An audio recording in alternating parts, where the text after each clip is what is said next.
নীলফামারী শহরকে আবর্জনা ও দূষণমুক্ত রাখতে প্রায় ৯.৫ কোটি টাকা ব্যয়ে নির্মাণ করা হয়েছিল একটি আধুনিক স্যানিটারি ল্যান্ডফিল। কিন্তু পর্যাপ্ত প্রযুক্তি ও জনবলের অভাবে এখন সেই প্রকল্পের কার্যকারিতা নিয়েই প্রশ্ন উঠেছে।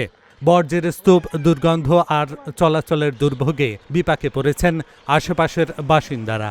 এমনকি ল্যান্ডফিলের পাশেই রয়েছে একটি শিক্ষা প্রতিষ্ঠান, যার শিক্ষার্থীরাও পড়েছেন নানা সমস্যায়। ২০২৩ সালের জুন মাসে উদ্বোধনের পর প্রকল্প চালু হলে প্রতিদিন এখানে ফেলা হচ্ছে কয়েক ট্রাক গৃহস্থালী ও মানব বর্জ্য। তবে বাস্তবতা ভিন্ন। উন্নত বর্জ্য বাছাই প্রযুক্তির অভাব ও জনবল সংকটের কারণে কঠিন বর্জ্য শোধনাগারে জমছে বিপুল পরিমাণ পলিথিন ও অপচনশীল বর্জ্য। এতে প্রকল্পের নির্ধারিত আয়ু কমে যাওয়ার আশঙ্কা তৈরি হয়েছে। এটা ডাম্পিং না সার কারখানা না গ্যাস কারখানা, আমরা কেউ কিছু বলতে পারি না। দেখি কারখানা ময়লা আর কুকুরের কারখানা। আর ছোট বাচ্চা নিয়ে যে ঘুরিবার যাবেন, যাওয়া যায় না, কুকুর এমন অত্যাচার করে। আসলে আমাদের ওখানে যে ডাম্পিং স্টেশনটা হয়েছে, এইটা আসলে প্রপার ওয়েতে চালু না করার কারণে এটা যত্রতত্রভাবে ময়লাগুলো ফালানো হচ্ছে এবং প্লাস্টিকগুলো মাঝে মাঝে পুড়ায় দেওয়া হচ্ছে। এটাতে পরিবেশের ক্ষতি হচ্ছে এবং আশেপাশে যে আবাসিক এলাকাগুলো আছে এরা অনেক ক্ষতিগ্রস্ত হচ্ছে, ধোঁয়া এবং দুর্গন্ধ ছড়াচ্ছে। বর্তমান সরকার এই কাজটাকে দ্রুত গতিতে প্রকল্পটাকে চালু করার জন্য আমরা অনুরোধ জানাচ্ছি, বা করলে ভালো হয়।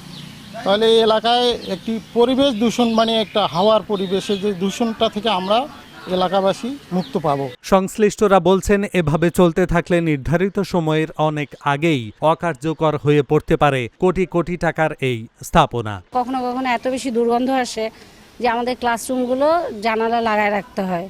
আর জানালা লাগায় রাখলে সেটার আবার খারাপ দিক হচ্ছে, এদিক দিয়ে তো রোড সাইড স্কুল, অনেকে ভাবে যে স্কুলটা বন্ধ, টিচাররা আছে কিনা, বাচ্চা কাচ্চা আছে কিনা। আর ওই এলাকাটার পিছনে, মানে ডাম্পিংয়ের পিছনে, এটা হচ্ছে আমাদের ক্যাশমেন্ট এলাকা, যেখান থেকে আমাদের প্রচুর বাচ্চারা, এই স্কুলের আর কি স্টুডেন্ট ম্যাক্সিমাম হচ্ছে ওই এলাকার। তো আগে যখন ওটা ছিল না, তখন ওই সাইডটা বাচ্চারা ব্যবহার করতো যাতায়াতের জন্য, এখন করতে পারে না। এখন ওই কারণেই দেখা যায় যে অনেক সময় বাচ্চারা স্কুল আসতেছে না।